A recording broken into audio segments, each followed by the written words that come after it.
right. Hello, gentlemen. And we're live. Happy Wednesday.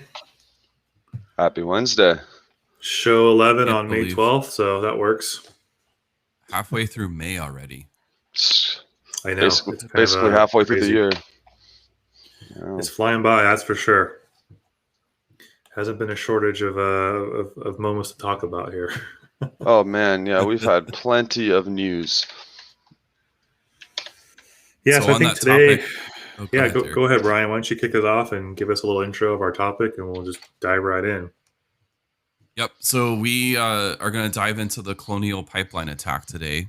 So the high level is that they got hit by ransomware that they've disclosed, and that impacted about 45% of the fuel delivery up the eastern seaboard. So they come all the way down from the Gulf of Mexico and goes all the way up to the northeast. And there's big plants along the way that they get the distribution, and so it's really speeds up the delivery of the fuel. And so they do jet fuel, diesel, regular gas. They put all this different type of fuel inside there, and then these little blocks or whatever they put in between each section, and so they have to have their computers to control all of it. And so what actually controls the last mile is the OT piece of it, right? So you have your IT, your information technology piece, and then your OT, which is your operational technology piece. So chances are very high that what's actually impacted is the IT portion, right? So that's your Windows box, your Linux box, something like that is what got the ransomware. And those machines are the ones that have the GUIs, if you will, that actually control the OT systems, that send the commands to say, send this amount of fuel through that pipeline, and then where is it going up the pipeline, right? Does it stop in Atlanta? Does it stop in Charlotte? Does it stop up in Virginia? All that's programmed into the system, and that's why the impact of this is so severe, because you've taken a 45% dump out, and then you have all the people that go into panic buying mode, right? So let's think about the toilet paper and the paper towels and all that we went through just a little over a year ago now. I can't believe it's been that long. That just occurred. And so we're seeing that run up on fuel. You're seeing 7 to 8% of the gas stations are shutting down because they can't get the fuel. And then there's long, massive lines. So it looks like it's Armageddon all over again, if you will. Yeah, I think I saw there's $3 to $4 a gallon in fuel right now in Atlanta, at least, which is really high for that part of the country. Exactly. And probably even gas stations here in Southern California that are taking advantage of it, even though we don't get our fuel from there. Right. So you're seeing even airlines are impacted, right? So long haul flights, they are stopping. American Airlines, for example, out of Charlotte, is stopping in Dallas, Fort Worth to refuel the jet. And then they continue on from that point just to reduce the impact. So that's just a high level review of the Colonial piece of the pie, and then we can dive into all the different parts that we've learned so far from it. So I guess I don't know, Sammy, do you want to talk about the game? Oh, go ahead. I was just gonna say, just real quick. So would you guys kind of classify this as another supply chain type of attack with the way this is happening so far? That's a good question. I think because the intended target wasn't necessarily, the goal wasn't necessarily to propagate additional access through the intended target. I wouldn't necessarily classify it as supply chain. However, in the sense that they supply resources to such a large part of the country, non-digitally, you could kind of consider it a supply chain attack. However, a non-digital version of that, right? So in a sense, yes, but I with the intention of it really being to extort or to exploit the victims for for a ransom, I think really this is more probably a financially motivated kind of a compromise. Right. Yeah, it's not like SolarWinds where you compromise code and then you got in and your goal was to go get into 500 different systems or 1,000 or 8,000 different systems, right? So yeah, I would classify this as a little different than that. So let's talk about, I guess, Darkseid and what we kind of know so far and some of the interesting facts that have come out around this. So I don't know, Sammy, do you want to kind of give us an overview of what you've seen so far and what you've been reading about? Yeah. Well, to your point, it is an interesting topic to bring up the intent of the attack and the nature of it, because apparently the attackers who are now being dubbed as Darkseid, or that's who it presumably is, they claim to be apolitical. They actually released a statement that they are apolitical, do not participate in geopolitics, and do not need to tie us with a defined government and or look for their motives. And that is a quote from them. And so what that says is that this was actually an unintentional attack on critical infrastructure. However, regardless of that, it seems that one of their affiliates, or one of the people who contract their ransomware as a service platform, either unintentionally or intentionally had that target. That said, Darkseid operates with the tactic permissions of Russian governments, and often spares a lot of Russian, Kazakhstani, Ukrainian-speaking countries from attacks. And so technically, it is a lot of experts are pointing to a Russian origin. But of course, nothing is confirmed as of this point. But they are a fairly ruthless hacking group with demands of up to $30 million before actually just in January against a previous organization. So yeah, they're quite new, but they are quite prominent group, and their presence was made known during a forum where they actually exploited an XSS vulnerability that advertised their services, and I think since then you've kind of seen this explosion in this group, and their success is quite notable now. Yeah, I think it's Oh, yeah. interesting. You talk about this, right? Because like I think one of their messages was like, "Hey, our goal is to make money and not create problems for society." Correct. Each company that our partners want to encrypt to avoid social consequences in the future. So they're like even doing their own homework. Mm-hmm. And I think what's the bigger picture in all this is it's really like ransomware as a service. The best way to describe this, right? It's like, hey, we have support, we provide the tooling, and you're just essentially kind of going after the targets you want to go. And there's even like I think some type of like phone support, or not really phone support, but support, if you will, to get help with things. And it's almost like they're kind of backpedaling, saying, hey, this might not have been on target we would go after. It's more about, can the company we go after afford these payments, and how they were doing it's ransomware, and it seems like ransomware plus extortion, right? So it's like, hey, we not only lock your data, we have copies of it, we're going to post it, like you pay us not to post it, delete it, all that kind of good stuff we've been seeing the last couple of years here. So it's crazy that it's its own business model, right? But this is kind of how things are moving towards, and hacking for hire, if you will, if you dumb it down. But yeah, this is a very interesting one, because, like you said, it doesn't seem like it was maybe a specific target. It was just one that it's like now it's become so public, and because of what they can supply and what's going on, on the pipeline perspective. Yeah, it's definitely a whole new model of customer service and everything that they're providing, right? Mm-hmm. So the whole as a service model, where you can go get email as a service or a CRM as a service, and now you just get ransomware as a service. So it's very, very intriguing how they've gone down that path to really just modernize this, if you will, and then anybody can just go spend the money to go attack another company. And so to your point, Derek, it's all about monetization, right? And so they do the profiling against their company, and they look at their financials, and then they decide what the amount of the ransom is, and they're trying to find numbers where you'll actually pay it, right? Mhm. So they know that you've got this much cash because they've looked at your financials, and they're going to try to target that amount of money in hopes of actually getting you to pay. Versus traditionally, they just throw out a random number, and you may or may not be able to afford that. So that's what's really unique with Yeah. this particular group, is that normally it's just that's the number, and whether you can afford it or not, too bad. But here they're actually, it's different from robbing a bank, because they actually profile it, and then the chance of Yeah. actually getting caught is a lot lower nowadays with all the anonymous stuff that they're doing on the network using Tor and all the other solutions to kind of hide their tracks, if you will. So yeah, it's very interesting to see the dynamics of this changing, and call into a help desk and get help, or message them, or whatever the case is. Like, that's Have we ever seen that? Right.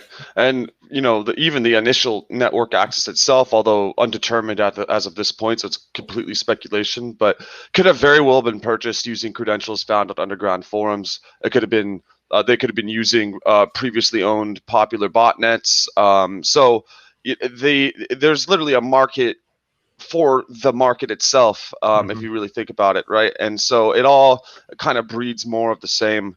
And then when you kind of look into the future for preventative measures, it really, to me, it screams a dire need to focus on OT IT infrastructure, because this is certainly not the first of its kind in recent memory. Yeah, for sure. I mean, like, this kind of, we can kind of talk about, possible, I won't say like remediations, but just, best practices and things around that. And we kind of see this now shift of, this kind of digital world now connecting to the physical world, and, some of the damages that can cause. And, whether it's pipelines, water, I mean, there's, power facilities, there's so many other things out there that can, cause a lot of chaos. And, I mean, we're already seeing it with the panic in the population, like you said, Brian, and gas prices are taking a hike. The federal government's involved with shipping, like authorizing more hours for shipping and containers and gas transport. So it's this whole trickle down economy, what we're seeing. And, all because it's, ransomware. People just want their money. And, kind of going back to your point, I mean, it's interesting that, a company like this is like doing so much homework. Like they say, okay, hey, if on average you're going to spend $100,000 an hour in downtime and my ransom is XYZ, they can calculate, hey, based on this number, you're going to spend 2 weeks cleaning this up. It's cheaper to pay the ransom. And like you said, not just some like random, hey, I want like, $100 million. It's like, we're like not even in the same ballpark here. It's almost like this like sales engagement, which is kind of interesting, right? It's a very social aspect. And one of the articles I read was even showing a kind of back and forth screen captures of one company like actually like negotiating the ransom, and this whole back and forth play, and they're willing to pay this, and okay, they come back with this price. So it's just a really change in the economy. And Samuel, like you were mentioning, right? It's like you can even go to brokers now to actually buy that initial access. So it's like maybe the initial threat actors just purchase the access and they use this ransomware as a service, and it's like you're outsourcing your whole criminal model almost, which is kind of crazy to think about right now. Yeah, and to your point about that negotiation, it's kind of interesting because they took us after the recent event. I think they took a step back and were like, in the future, whatever this is worth, right? But they basically claimed in the future that they intend to lower the ransomware amounts and to that they don't intend to cause these kind of social consequences or physical consequences. For whatever that's worth, it's kind of interesting. They seem to have this Robin Hood type mentality. But regardless, to your later point about the access brokers, it's totally part of the same umbrella, and it makes you wonder what kind of existing access already is in these types of companies that are, and really it's just their higher skilled actors are just waiting for lower skilled actors to just contract these services using existing access. And if they have the methods to get in there, they can certainly hide themselves for long periods of time, waiting for a business opportunity. So, I think that's basically what they've done and what they've kind of capitalized on. And we don't know the details for sure, but the chain will, I'm sure, come out in time given the visibility of this particular incident. But that said, I got to hand it to them about their transparency, because a lot of companies are so worried with brand recognition that they don't usually disclose these types of ransomware attacks. And we can get into a discussion on disclosure laws and whatnot. But granted, these individuals, it would have been hard to hide the impact of this. But I think it's still critical for these types of organizations to work with the policymakers and to kind of come up with effective strategies for this, whether it be enhancing the current NIST 800 requirements, or actually forcing critical infrastructures to comply with these things. And a lot of people roll their eyes at compliance, but it's like it's really because there are a lot of standards that are already there, but and a lot of it just comes down to like having the budget and funding to actually fulfill these requirements. And I think that's what ultimately why things get slowed down. But having them provide, really, there's no harm in having more stringent modern requirements that were requiring these critical infrastructures to comply with, because the harm is both physical and financial, right? I mean, Totally. there are Yep, millions of people for out sure. there that are struggling to get their gas, and like Brian mentioned at the beginning, starting to hoard gas as a result of this. So yeah, there are a Yeah. lot of. So on Monday, I saw somebody did a blog post that broke down how all their code works in this ransomware gang, and it's very detailed, right? Like they're out there looking for or and elevating themselves to local admin. Then they go delete all the shadow copies. Then they go out and try to get all the SMB file shares and then go encrypt all that data. And they do all of these things to make sure, like, stop the antivirus services, stop any backup agents. Like, they Hmm. know what they're doing, right? And then so it won't be long before we see some people from this gang break off and create their own, because Mhm. there's going to be competition within that, and maybe they won't be as kind, quote unquote, Yeah. and go after these other organizations, to your fact point with the Robin Hood type of effect, and maybe they won't do that, right? They'll go after all these other organizations. Another point to bring up that I haven't read too much about, but I know they had about 100 gigs of data taken, and they uplifted that data into the cloud. And then apparently over the weekend, the FBI took over that cloud, and they haven't identified, or at least what we've been hearing, it didn't exfiltrate outside of that particular cloud. So they don't think the data got further than that. But that's the other key part with ransom, is that they're not just sending the ransom, they're uploading their stuff to their CNC server, and they have all of that data now up in the cloud somewhere else, and then they're making copies of it and replicating it and then getting it out there, um, over the Tor networks and stuff like that, right? So I think that's another piece of the pie that people forget, is all that data that they got out. Like, what are they going Mhm. to do with that? Yeah, Yeah. yeah. Because to your point, I don't think any data has been reported on any kind of like dark net sites yet. I personally theorize that is so they don't kind of validate the narrative that this may not just be financially motivated, and maybe more of a targeted attack towards critical infrastructure. So that's probably why they're backpedaling here. Otherwise, they probably would have the offensive forces and intelligence forces of our of America looking much more stringently upon this, and I imagine they still are, but I think what they're doing here is a lot of PR to kind of reduce the look of their hacker group, because it does make a difference what the politics and the intention of your group are, and what kind of target that makes you on the global scale.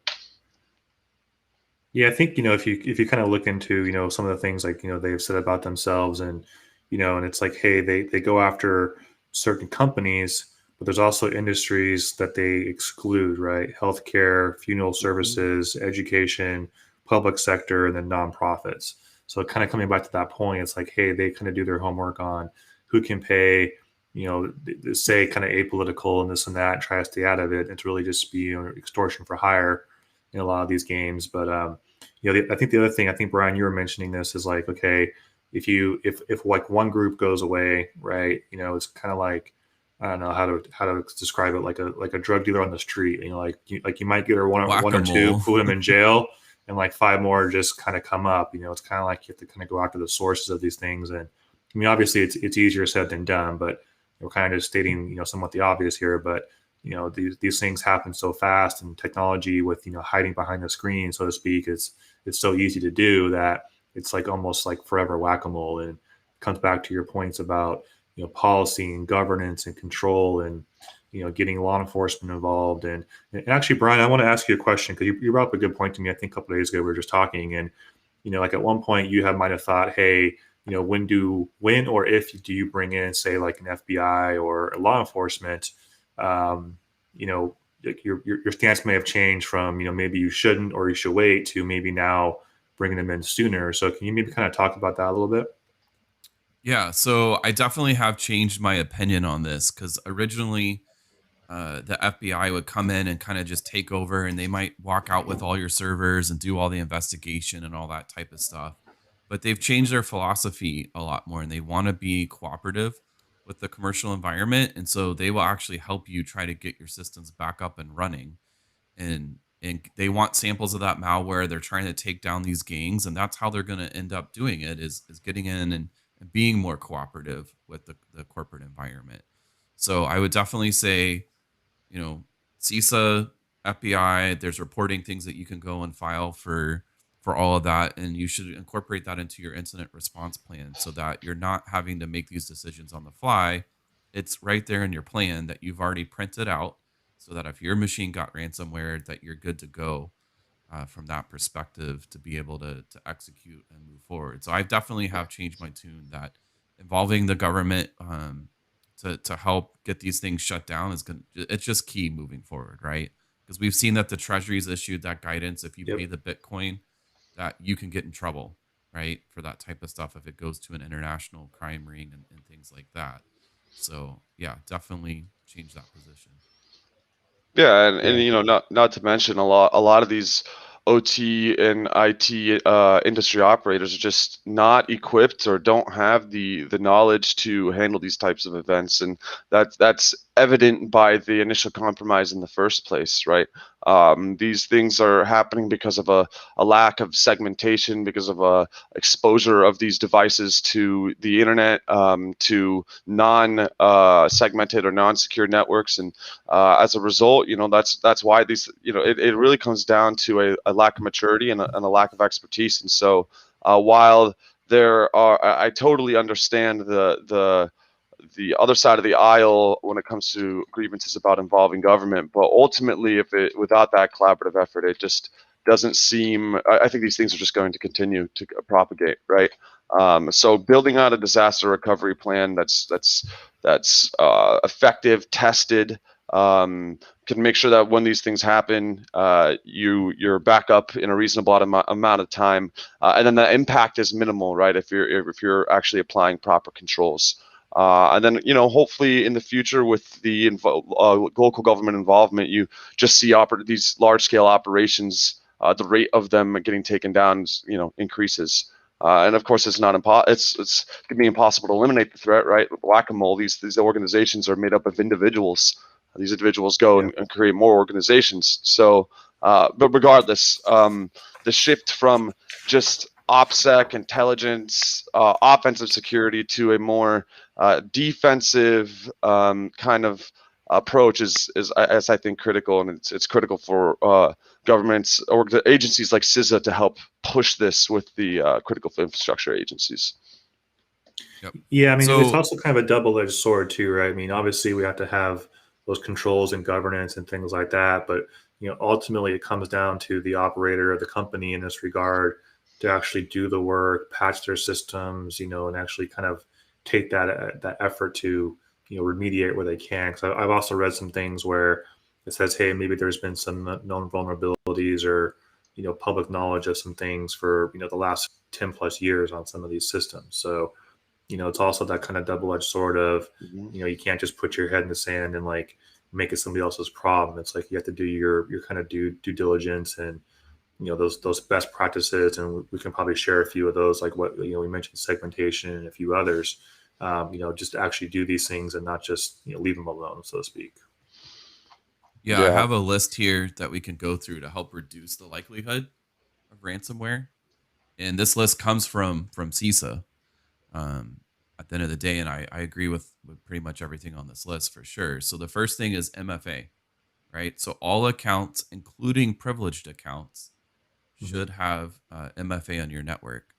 And that does not exclude the OT networks. I think a lot of people think that just the IT networks need to have the MFA. No, all systems need to have MFA, and you need to be able to work around your service accounts and use good, strong passwords where you can't use MFA, but all user accounts have to have that across the entire network, right? And then you got to manage your phishing emails. Over 85% of all these attacks come in through phishing, and ways that you can do that are stronger filtering, right? So it's better to have stuff go to the junk mailbox and not go in the inbox that contain links and things like that, and or go into quarantine or whatever the case might be. Increase your training, around phishing so that people know what to look for and they double check before they click on that link. And then I think one of Sammy's favorite things is doing the actual simulations, right? Phishing your Yeah. users internally to see and educate them, right? It's not you're not in the penalty box if you click on the link. It's an education opportunity to be able to Right. help improve and no, don't do that because if it was malware and that was ransom that you just downloaded, the impact could be great on the organization, right? And then Derek, I think you had already talked about unpatched systems, but out of date old hardware and software and having that stuff up to date, that's why it's so important to pay for those maintenance renewals because almost all companies have locked you out in a paywall and it's against their terms of service or whatever if you're not paying for the maintenance updates on everything. So that's important to have a good life cycle in place and all of that. And then limiting your access over the network, right? So I think too many times we've seen that these legacy protocols are open. I know, reviewing some of the local pen tests and things like that and having old protocols open, not locked Yeah. down and using the newer ones, those are holes. And it's easy to just turn those things off. Do you really need RDP enabled into that system, or can it be limited to just the administrator that has access to RDP into that box as an example? And then just going back to STIGs, right? That's an old school term, but having all those services turned off that you don't need Hmm. is critical. And then finally, monitoring and blocking traffic from any Tor or anonymous system. You just don't need it in your environment.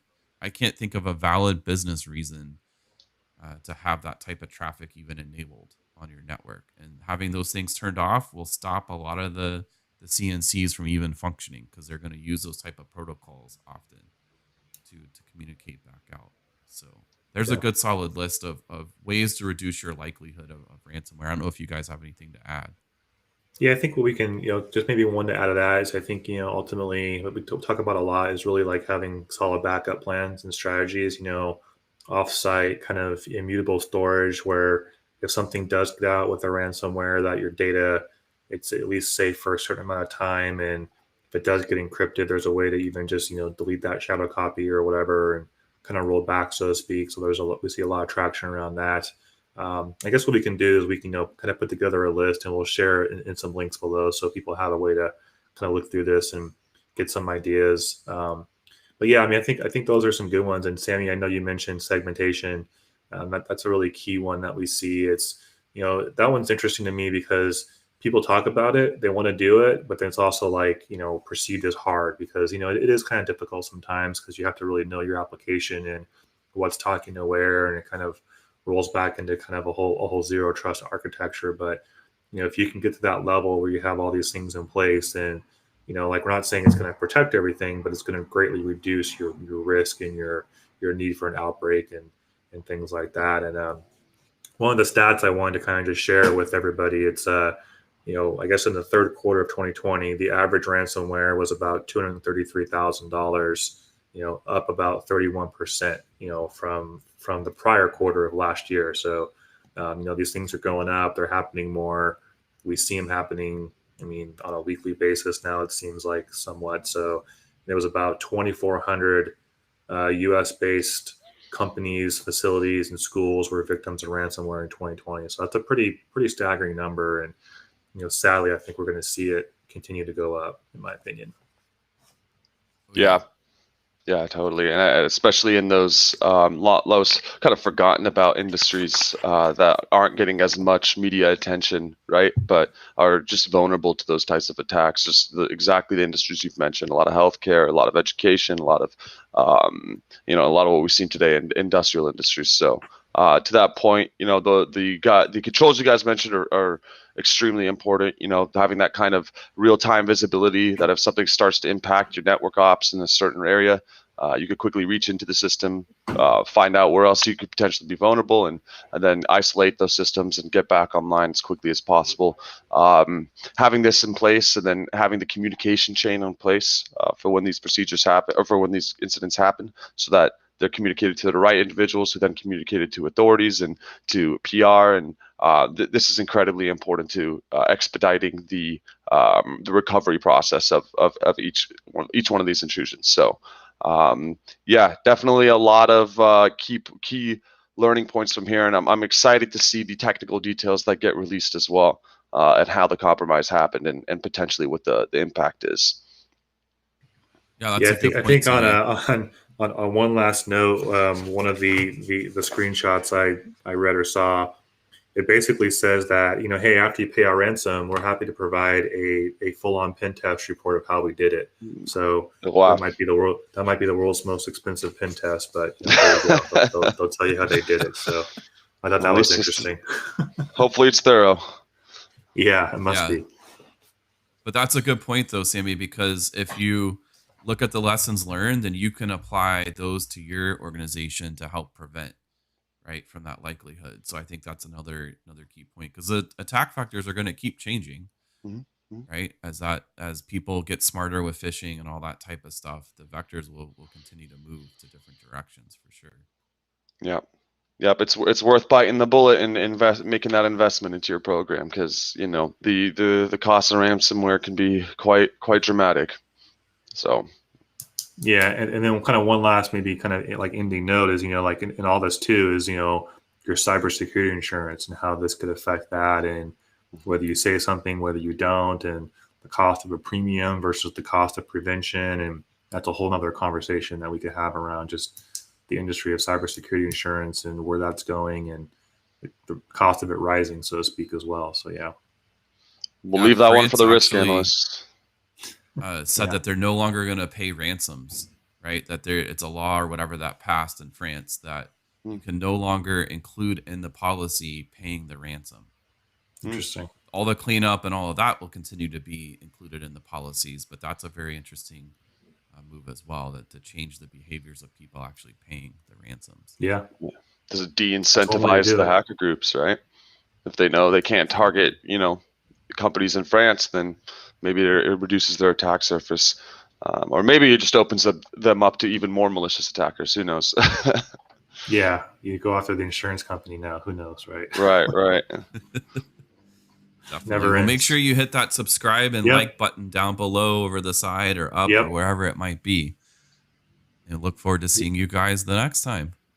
All right. Thanks, everybody. Hey guys, fun stuff. See you next time. See ya. Bye-bye.